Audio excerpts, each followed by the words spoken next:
En entendant le nom de la Californie, l'esprit voyage immédiatement vers des scènes de plages ensoleillées, de luxueuses demeures, de technologies de pointe et de cette atmosphère glamour hollywoodienne, n'est-ce pas? Mais que diriez-vous si je vous disais qu'au cœur même de cet État prospère, il existe une ville où la réalité ressemble davantage à un cauchemar, un endroit où les gangs contrôlent des quartiers entiers, où les drogues circulent sans restriction, où la prostitution envahit les rues et où la crise des sans-abri atteint des proportions alarmantes?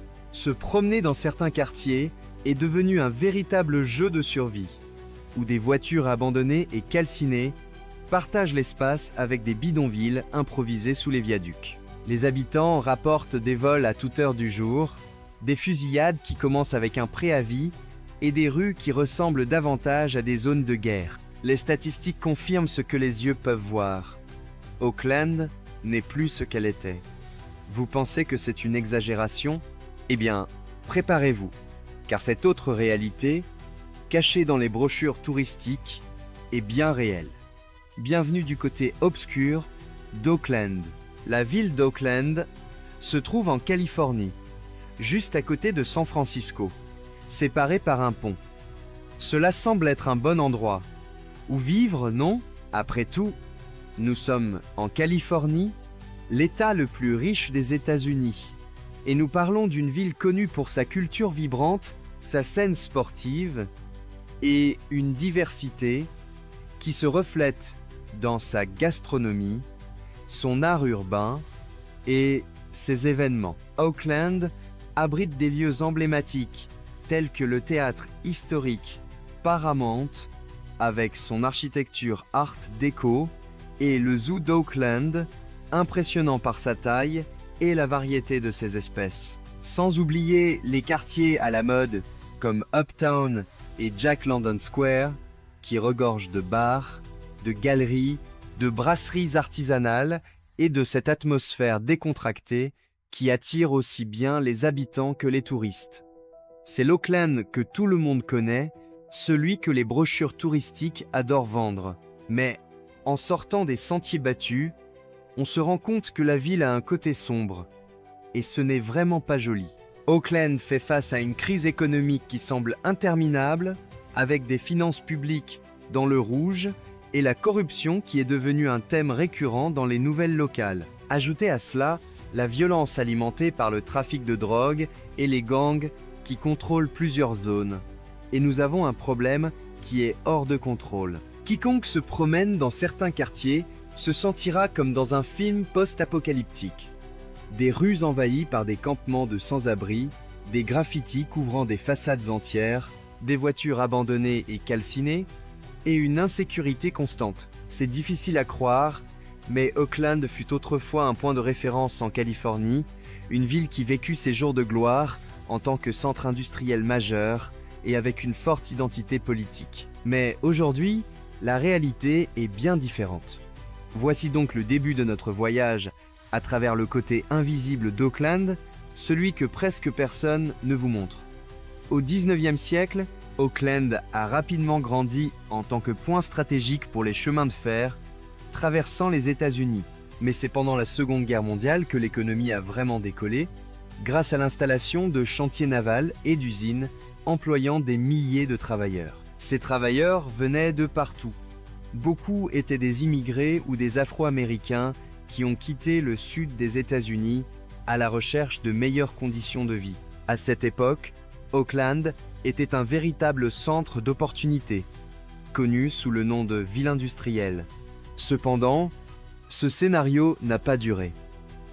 À partir des années 60 et 70, la ville a commencé à décliner. Le phénomène de la désindustrialisation, qui a touché de nombreuses grandes villes américaines, a entraîné la fermeture des usines et la disparition de milliers d'emplois. Les inégalités, jusque-là contenues, ont éclaté au grand jour. Pendant cette période, Oakland est devenu le centre des mouvements sociaux.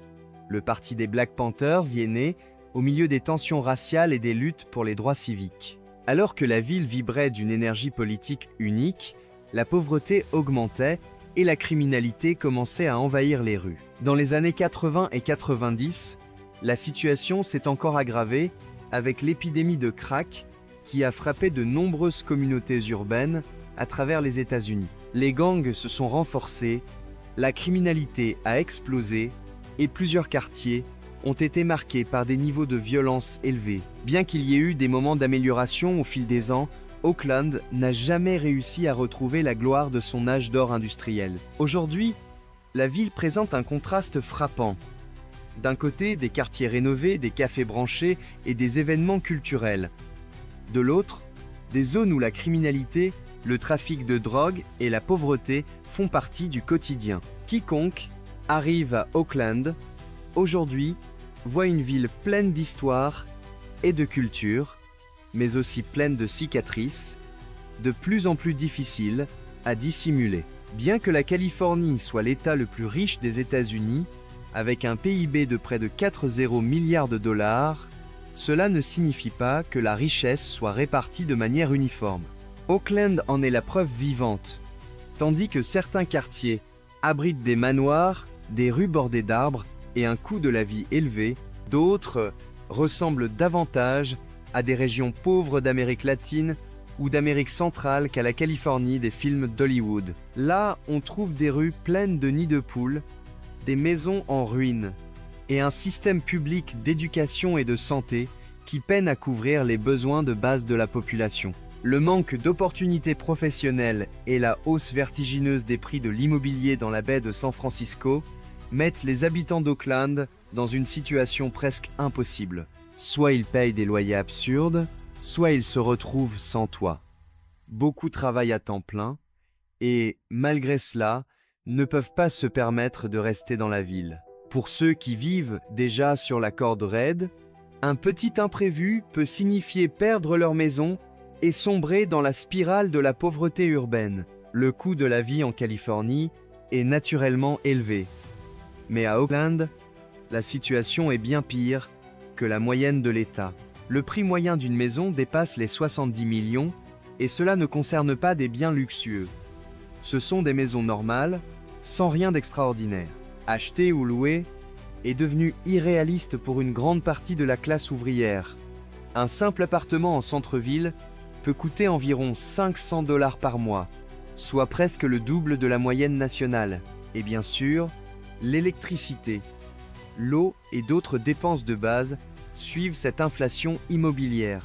Il n'est pas surprenant que le nombre de sans-abri à Oakland ait augmenté d'environ 30% au cours de la dernière décennie, faisant de la ville l'une des plus touchées par la crise du logement aux États-Unis. Pour mener une vie un tant soit peu tranquille dans cette ville, il faudrait gagner environ 50 $ de l'heure, soit plus du double du salaire minimum en Californie. Le plus frustrant est que ce coût de la vie absurde ne se traduit pas par des services publics de qualité. Les rues des quartiers les plus pauvres sont toujours pleines de nids de poules, la collecte des ordures échoue fréquemment et les refuges pour sans-abri sont saturés. Pour ceux qui n'en peuvent plus, la solution est de quitter définitivement la Californie, contribuant à un exode de la population très discuté ces dernières années. Ceux qui ne peuvent pas partir finissent par être engloutis par ce système et se retrouvent dans la rue. Comme nous le montrerons plus loin, conduire à Oakland peut ressembler au décor d'un film dystopique. Dans la partie ouest de la ville, des quartiers entiers ont été envahis par des campements de sans-abri.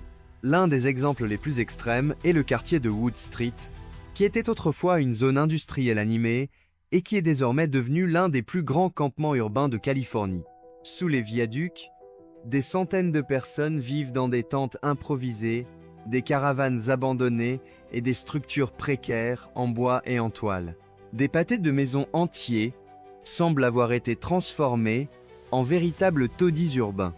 Officiellement, plus de 5,0 personnes vivent dans ces conditions. Mais le nombre réel pourrait être bien plus élevé, car tous ne sont pas inclus dans les statistiques officielles. Le principal responsable de cette crise, comme mentionné précédemment, est le coût de la vie, totalement incontrôlé. Les prix des loyers ont explosé ces dernières années, et même ceux qui ont un emploi stable peuvent finir sans domicile. Ce qui est frappant, c'est qu'il ne s'agit pas seulement de personnes dépendantes ou ayant des problèmes de santé mentale. Il y a des familles entières, des personnes âgées et même des travailleurs qui ne peuvent tout simplement pas se permettre un toit. Au-delà de son aspect social, cette crise affecte directement la santé publique et la sécurité dans la ville. L'accumulation de déchets et de débris près de ces campements favorise les invasions de rats, les épidémies et même les incendies accidentels. Les habitants se plaignent de vols et de violences, tandis que ceux qui vivent dans la rue dénoncent des agressions constantes et un manque total d'assistance. Mais ceux qui pensent que le plus gros problème d'Auckland est la pauvreté visible se trompent. La violence a envahi la ville et la criminalité est désormais partie du quotidien. Officiellement, on estime que plus de 5,0 personnes vivent dans ces conditions, mais le nombre réel pourrait être bien plus élevé, car tous ne sont pas comptabilisés dans les statistiques officielles. Le principal coupable de cette crise est le coût de la vie, totalement hors de contrôle. Les prix des loyers ont fortement augmenté ces dernières années, et même ceux qui ont un emploi stable peuvent finir sans abri. Ce n'est pas seulement une question de dépendance ou de problèmes de santé mentale. Des familles entières, des personnes âgées et même des travailleurs ne peuvent plus se permettre de se loger. Cette crise n'est pas seulement un problème social, elle a également des répercussions directes sur la santé publique et la sécurité dans la ville. L'accumulation de déchets et de débris près de ces campements favorise les invasions de rats, les épidémies et même les incendies accidentels. Les habitants se plaignent de vols et de violences, tandis que ceux qui vivent dans la rue dénonçant des agressions constantes et une absence totale de soutien.